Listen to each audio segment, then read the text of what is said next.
Сына, скажи, калі ласка, ты на Новый год з намі? Я не ведаю. Подумай. З сябрамі? Ты упэўнены, што будзеш не з намі? Я упэўнены. А як жа бацькі? Ну, можа, дамовіліся? Мяса ды салаты, глядзі на мяне! Я буду святкаваць сябрамі. Мы загадзя дамаўляліся. Яшчэ ўлетку. Сына, маці зробіць пячоночны торт. Да такое. Кажы, што хочаш. Ну, суши б хацеў. Можа, піцу яшчэ. А потым на дыскатэку. Будзе заліўная рыба. Я не люблю. Рыба карысная, каб цябе.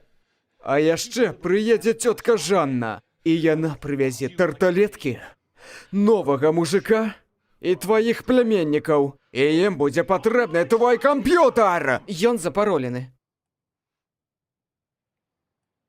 Паслухай сюды, сына. Пасядзім разам, шпротаў паяму, паслухаем пасланне прэзідэнта.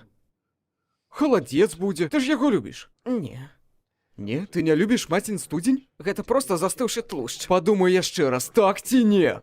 Так, ты любіш халадзец? Так. Скажы. Я люблю. Скажы так, каб пачула маці. Люблю халадзец. Грамчэй! Люблю халадзец. Грамчэй! Люблю халадзец. Ты яшчэ замалады, каб гэта зразумець, але халадзец гэта не пра тлушч, гэта пра традыцыі. Гэта тое, што аб'ядноўвае пакаленні. Мяса, рыба, языкі, бычыныя хвасты. Усё залівалася тлушчам дзеля сям'і. Таму падумай і скажы мне ўрэшце рэшт. Дзе ты будзеш на Новы год? Я буду дома. Нарэшце.